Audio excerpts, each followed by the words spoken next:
Dong, Ayo Gulawe,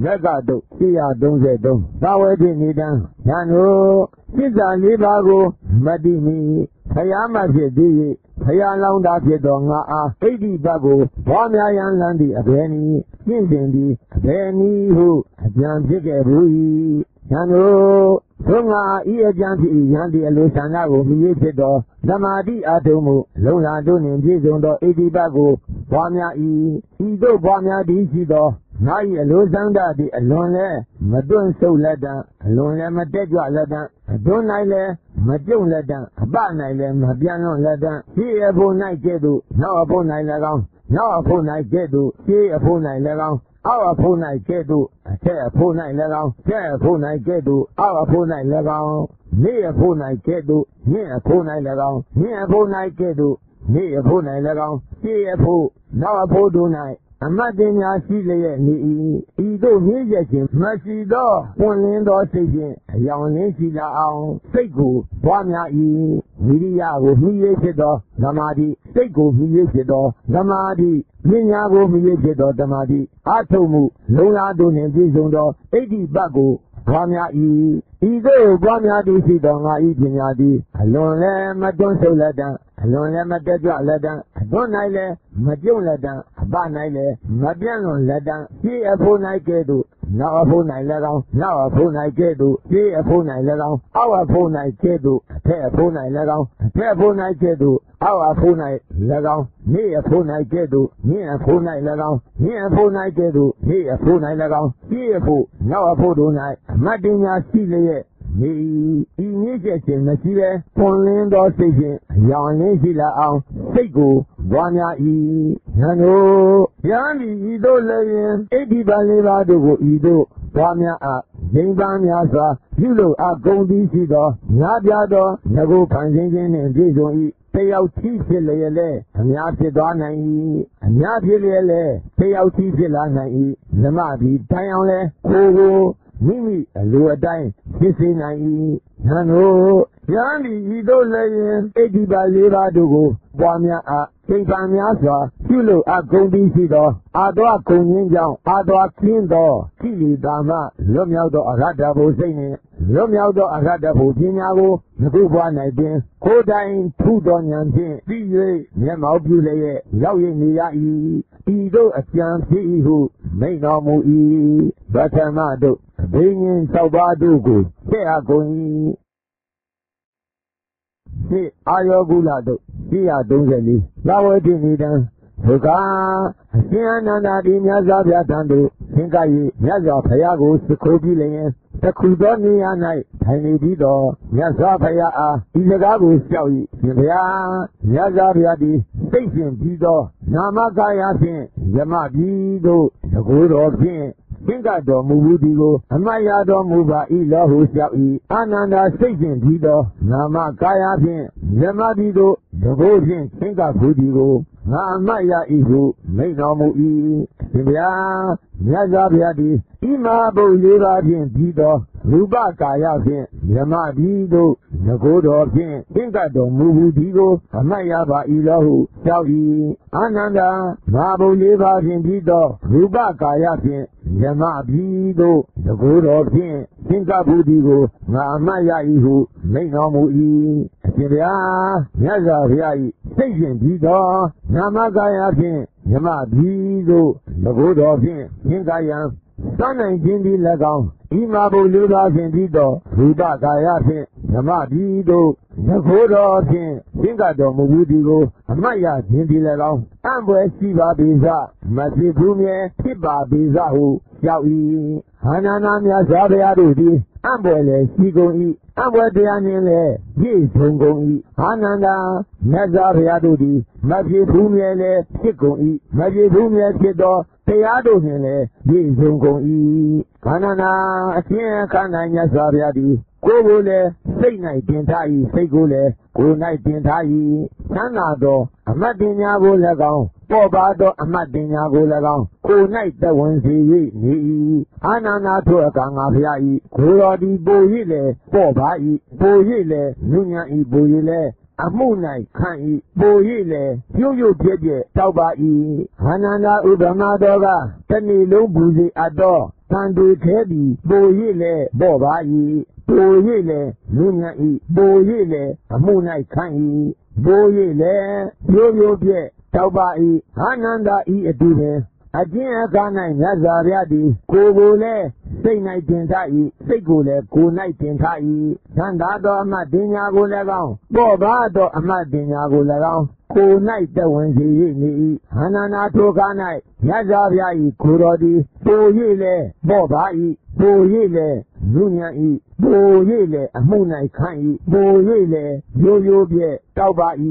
အာနန္ဒအကျင့်ခါ၌မြတ်စွာဘုရားသည်ကိုယ်ကိုလည်းစိတ်၌တင်ထား၏စိတ်ကိုလည်းကိုယ်၌တင်ထား၏သံသာသောအမတ်တင်ညာကိုလည်းကောင်းပေါ့ပါသောအမတ်တင်ညာကိုလည်းကောင်းကိုယ်၌တဝင်စီ၍နေ၏အာနန္ဒထိုအခါမြတ်စွာဘုရား၏ကိုယ်သည်မပင်ပန်းပဲသာလျင်မြေမှကောင်းငင်သို့တက်နိုင်၏ထိုမြတ်စွာဘုရားသည်မြတ်ပြသောငကုတ်ဖန်ဆင်းခြင်းကိုပြီးစေ၏ထိုမြတ်စွာဘုရားသည်ဘာဒီဖြစ်လျက်လဲအများဖြစ်သွားနိုင်၏အများဖြစ်လျက်လဲ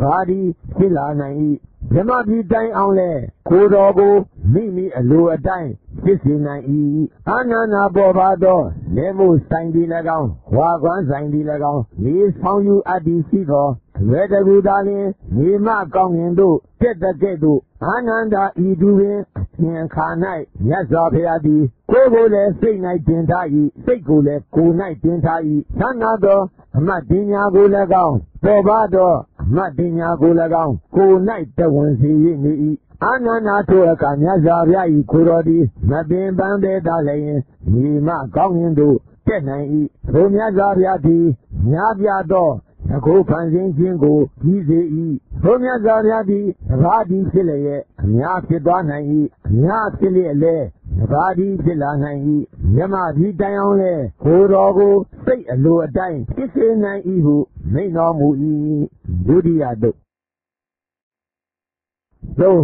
မိဂုတုတ်135ဉာဏ်တို့ဣတိပတို့သည်ဒီလေးပါးတို့သည်ဘယ်လေးပါးတို့နည်းဉာဏ်တို့ဤသာသနာတော်၌ယဟန်ဒီအလိုဆန္ဒကိုမြည်၍ဖြစ်သောသမာဓိအထုံးမှုလုံလာတို့နှင့်ပြည့်စုံသောဣတိပကိုပွားများ၏ဝိရိယကို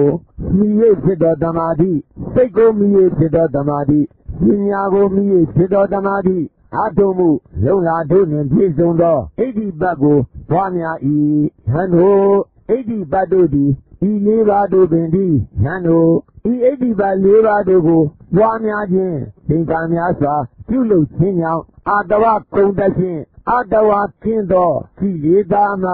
လွတ်မြောက်သောအရတ္တဘုစိတ်နှင့်လွတ်မြောက်သောအရတ္တဘုပညာကိုယခုဘဝ၌ပင်ကိုယ်တိုင်ထူသောဉာဏ်ဖြင့်မျက်မှောက်ပြုလျက်ရောက်၍နေရ၏ဟုမိန့်တော်မူ၏တတိယတုတ်သုတ်တိကတုတ်136ဉာဏ်တို့ဣတိပတို့သည်ဤလေးပါးတို့သည်အဘယ်လေးပါးတို့နည်းဉာဏ်တို့ဤသာသနာတော်၌ယဟန်ဒီအလိုဆန္ဒကိုပြု၍ဖြစ်သောသမာဓိအထုံးမူလုံလာတို့နှင့်ပြည့်စုံသောဣတိပကိုပွားများ၏ဝိရိယကိုမြည်၍ဖြစ်သောသမာဓိစိတ်ကိုမြည်၍ဖြစ်သောသမာဓိပညာကိုမြည်၍ဖြစ်သောသမာဓိအထုံးမူလုံလာတို့နှင့်ပြည့်စုံသောဣတိပကိုပွားများ၏ဟန်တို့ဣတိပတို့သည်ဤလေးပါးတို့ပင်သည်ဟုမိန့်တော်မူ၏သတုထတုတ်ပထမဖလတုတ်139ဉာဏ်တို့ဣတိပတို့သည်ဤလေးပါးတို့သည်ဘယ်လေးပါးတို့နည်းဉာဏ်တို့ဤသာသနာတော်၌ယဟန်ဒီအလိုဆန္ဒကိုမြည်၍ဖြစ်သောသမာဓိအထုံးမှုလုံလာတို့နှင့်ပြည့်စုံသောဣတိပကိုပွားများ၏ဝိရိယကိုမြည်၍ဖြစ်သောသမာဓိစိတ်ကိုမြည်၍ဖြစ်သောသမာဓိပညာကိုမြည်၍ဖြစ်သောသမာဓိအထုံးမှုလုံလာတို့နှင့်ပြည့်စုံသောဣတိပကိုပွားများ၏ဉာဏ်တို့ဣတိပတို့သည်ဤလေးပါးတို့ပင်သည်ဉာဏ်တို့ဤဣတိပလေးပါးတို့ကိုပွားများခြင်းသင်္ခါများစွာပြုလုပ်ခြင်းကြောင့်ယဟန်ဒီယခုဘဝ၌ပင်အရတ္တဖို့ကိုရနိုင်ခြင်းဥပါဒံအကျွမ်းကြံရှိခဲ့သောအနာဂံအဖြစ်သို့ရောက်နိုင်ခြင်းဟုသောအကျိုးနှစ်ပါးတို့တွင်အကျိုးတစ်ပါးပါကိုမချွတ်ရလိမ့်မည်ဟုမျှော်လင့်အပ်၏ဟုမိန့်တော်မူ၏သင်္သမတုတ် 6ဒုတိယဖလား138ယံတို့ဣတိပတုတိဒီလေးပါးတို့သည်ဘယ်လေးပါးတို့နည်းယံတို့ဒီသာသနာတော်၌ယံဒီအလိုဆန္ဒကိုမြည်ဖြစ်သောသမာဓိအထုံမှုလုံလာတို့နှင့်ပြည့်စုံသောဣတိပကိုပွားများ၏ဝိရိယကိုမြည်ဖြစ်သောသမာဓိစိတ်ကိုမြည်ဖြစ်သောသမာဓိပညာကိုမြည်ဖြစ်သောသမာဓိအထုံမှုလုံလာတို့နှင့်ပြည့်စုံသောဣတိပကိုပွားများ၏ယံတို့ဣတိပတို့သည်ဒီလေးပါးတို့သည်ယံတို့ဤဣတိပလေးပါးတို့ကိုပွားများခြင်းချိန်ပန်များစွာပြုလုပ်ခြင်းကြောင့်9ပါးသောအကျိုးအာနိသင်တို့ကိုမချွတ်ရလိမ့်မည်ဟုမျှော်လင့်အပ်၏အကျိုးအာနိသင်9ပါးတို့ဟူသည့်အဖေတို့နည်းမျက်မှောက်ဘဝသောသောကပင်လျင်ရတဖို့ကိုကြီးစေနိုင်၏မျက်မှောက်ဘဝသောသောကပင်ရတဖို့ကိုမပြီးစေနိုင်ခဲ့မူပေကံဤအခါ၌ရတဖို့ကိုကြီးစေနိုင်ကဲ၍မျက်မှောက်ဘဝသောသောကပင်ရတဖို့ကိုမပြီးစေနိုင်ခဲ့မူပေကံဤအခါ၌ရတဖို့ကိုမပြီးစေနိုင်ခဲ့မူအောက်ပိုင်းတန်ရောစဉ်5ပါးတို့ကုန်ခြင်းကြောင့်အတ္တတံဤအလယ်၌ရတဖို့တို့ရောက်လျက်ဗရိနိဗ္ဗာန်ပြုရသောအန္တရာဗရိနိဗ္ဗာန်ဤသောအနာဂံဖြစ်နိုင်၏အတ္တတံဤတဝက်ကိုလွန်၍ရတဖို့တို့ရောက်လျက်ဗရိနိဗ္ဗာန်ပြုရသောဥပ္ပဟိဇဗရိနိဗ္ဗာန်ဤသောအနာဂံဖြစ်နိုင်၏မယောကလုံးလာမပါပဲရတဖို့တို့ရောက်လျက်ဗရိနိဗ္ဗာန်ပြုရသောအသင်္ခါရဗရိနိဗ္ဗာန်ဤသောအနာဂံဖြစ်နိုင်၏မယောကလုံးလာနှင့်တကွရတဖို့တို့ရောက်လျက်ဗရိနိဗ္ဗာန်ပြုရသောသသင်္ခါရဗရိနိဗ္ဗာန်ဤသောအနာဂံဖြစ်နိုင်၏အထက်ဘုံတို့အစဉ်တိုင်းတည်းအကနိဋ္ဌဘုံတို့ရောက်လျက်ဗရိနိဗ္ဗာန်ပြုရသောဥဒ္ဒံသောတာအကနိဋ္ဌဂါမိဤသောအနာဂံဖြစ်နိုင်၏ဟန်တို့ဤဣဋ္ဌိပတ်၄ပါးတို့ကိုပွားများခြင်းသိက္ခာများစွာပြုလုပ်ခြင်းကြောင့်ဤ9ပါးသောအကျိုးအာနိသင်တို့ကိုမချွတ်ရလိမ့်မည်ဟုမျှော်လင့်အပ်၏ဟုမိန့်တော်မူ၏သတ္တတို့ခွန်ဗတ္တမအာနန္ဒတို့139သာဝတိနိဒံဒုက္ခ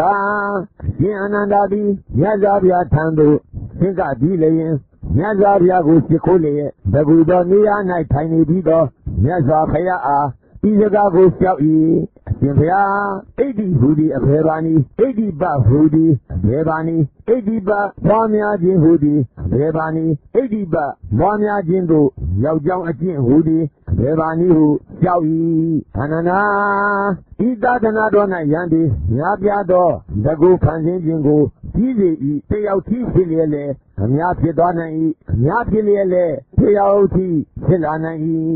ဓမ္မသည်တိုင်အောင်လဲကိုယ်ကိုမိမိအလိုတိုင်းဖြစ်စေနိုင်၏အာနန္ဒာဤဒီကိုဣတိဟုဆို၏အာနန္ဒာဣတိပဟုသည်အပေနည်းအာနန္ဒာဣတိကိုရယံဖြစ်သောလမ်းစဉ်အခြင်းကိုဣတိပဟုဆို၏အာနန္ဒာဣတိပပွားများခြင်းဟုသည်အပေနည်းအာနန္ဒာ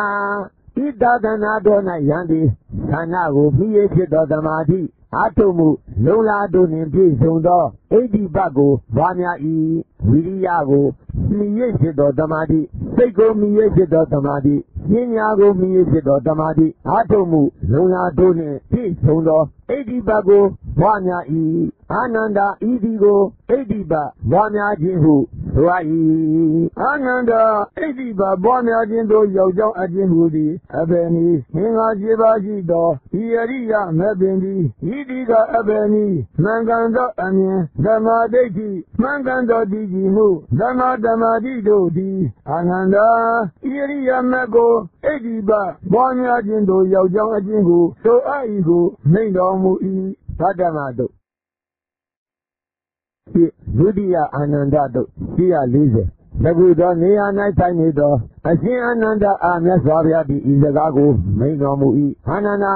ဣတိဟူသည်အဘယ်နည်းဣတိပဟူသည်အဘယ်နည်းဣတိပပွားများခြင်းဟူသည်အဘယ်နည်းဣတိပပွားများခြင်းသို့ရောက်ကြောင်းအကျင့်ဟူသည်အဘယ်နည်းဟုမိန့်တော်မူ၏အရှင်ဘုရားအရှင်တို့တို့အားတရားတော်တို့သည်မြတ်စွာဘုရားလျင်အရင်အမြင့်ရှိပါကုန်၏မြတ်စွာဘုရားလျင်ထုတ်ဆောင်သူရှိပါကုန်၏အာနန္ဒာဤသာသနာတော်၌ယံသည်များပြားသောတကူ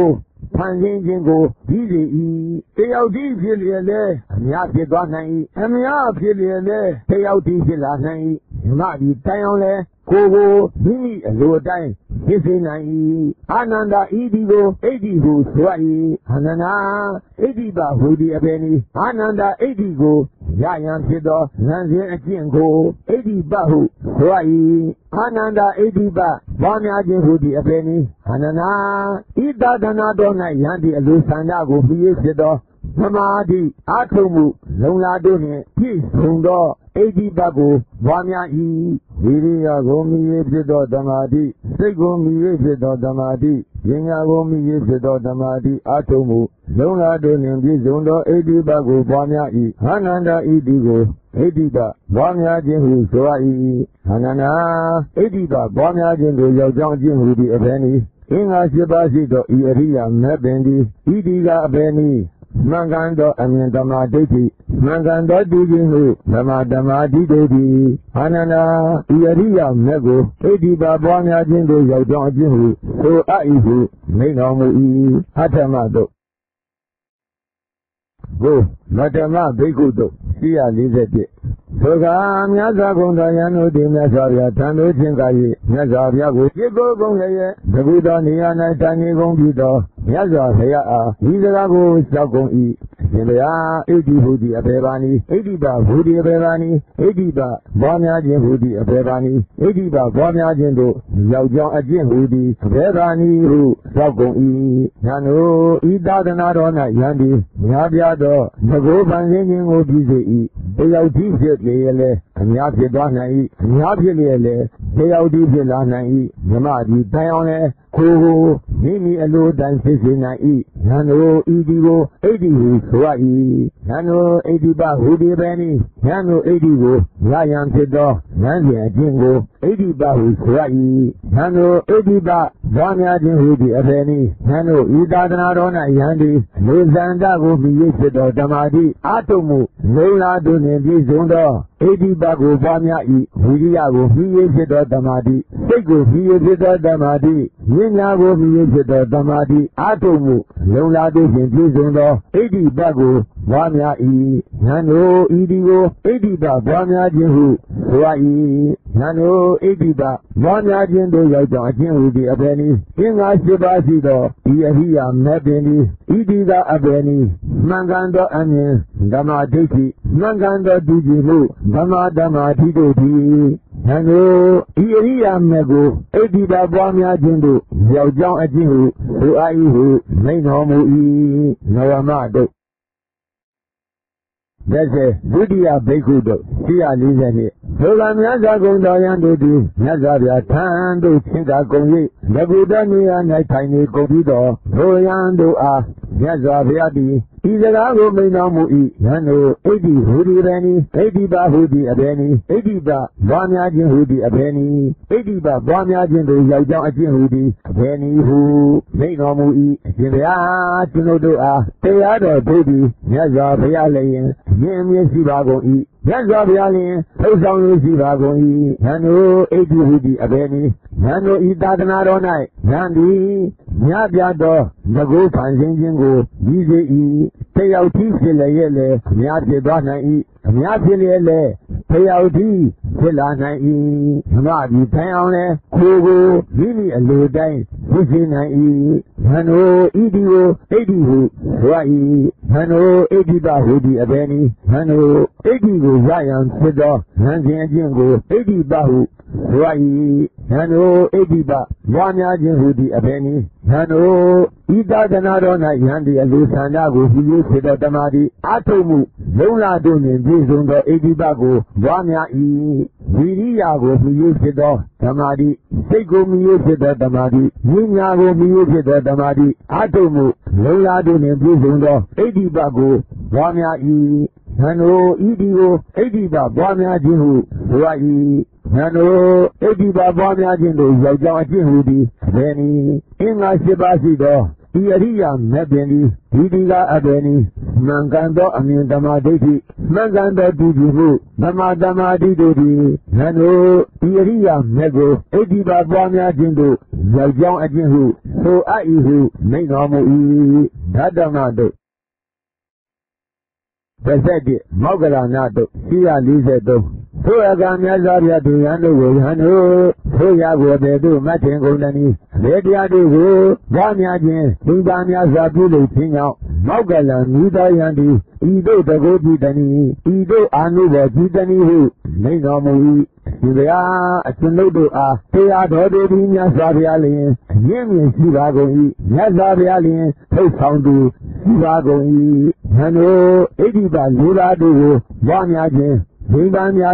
you king out, Mogalan Nido Yandi, Ido the Goji, Ido Anuba G. Belura Doni, Hano, Ida the Nadona, Mogalan Nido Yandi, Lusanda will be a set of Damadi, Atomu, Lola Donin, Bizondo, Edi Babu, Bamia E. Ido Bamia Dizidoma E. Lusanda D. Alone, Madon Solada, Alone, Madeja Lada. Don't I let my June letter, a barn I let, Mabiano letter, see a phone I get to, now a phone I let out, now a phone I get to, see a phone I let out, how a phone I get to, telephone I let out, telephone I get to, how a phone I let out, near a phone I get to, near a phone I let out, near a phone I get to, near a phone I let out, here for no photo night, my dinner Siliani, Ido Music, Masida, Morning Station, Long Sila,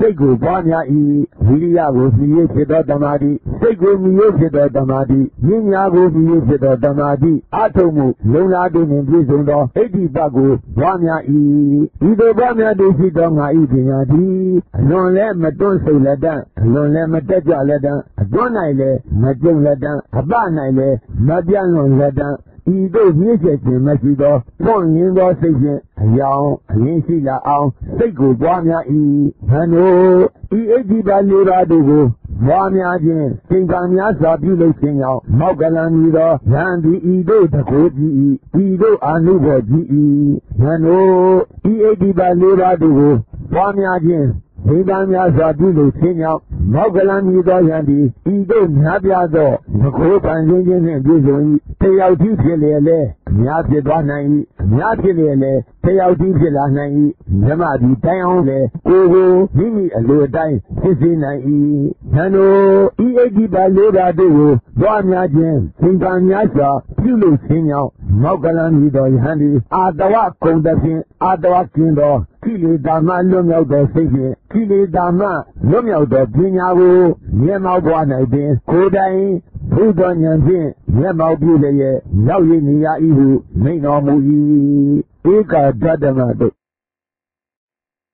Peseni, Dadagadado. Tia Lizeli. Programia Zabia Diambo, Ido Mainomu E, Nano Toyago, Vedo Matin Gondani, Vediago Bamiajin, Nimbamia Zabulu Tina, Yaza Payadi, Ido Dagoji Dani, Ido Anuba Danihu, Mainomu E, India, Tinodoa, Teado Dodi, Yaza Payalin, Yemi Zibago E, Yaza Payalin, Tosandu Zibago E, Hano, Ediba Liba Dogo, Bamiajin, Bamiasa, Pulu Pinyao, Yaza Payadi Ido, Dagoji E, Ido Anubaji E, Liba Dogo, Bamiajin, Bamiasa, Pulu Pinyao, Dago Anubaji Dani, Hano, Ida Danadona, Yaza Payadi, Lusana will be used to the Atomu, Lola Donin Bizondo, Edi Bagu, Bamia E, Ido Bamia Disi Donga E, Lusandadi, Alone Madon Solada, Alone Madeja Leda, Donaile, Majon Leda, Abanaile, Mabiano Leda, Tia Puna Gedu, Lawa Puna Legal, Lawa Puna Gedu, Tia Puna Legal, Our Puna Gedu, Tia Puna Legal, Tia Puna Gedu, Our Puna Legal, Nia Puna Gedu, Nia Puna Legal, Nia Puna Gedu, Nia Puna Legal, Tia Pu, Lawa Pudu Night, Madinia Silia Ni, Ido Music Masido, Ponindo Station, Yawlin Sida Sigo, Bamia E, Yago, Yoke the Damadi, Ego Yoke the Damadi, Pinago, Yoke the Damadi, Atomu, Lola Donin Zondo, Edi Bago, Famia E, Ido Banya Disido, Nai Pinyadi, Lonle, Madon Soladan, Lonle Madaja Ladan, Don Nile, Adon Ladan, Abanile, Tabian Ladan, here a phone I get, now a phone I let out, now a phone I get, here a phone I let out, our phone I get, a telephone I let out, telephone I get, our phone I let out, here a phone I get, here a phone I let out, here a phone I get, here a phone I let out, here a phone now for the night, a Madina Sili, Ido Music Messido, Phone Lindo, Hey,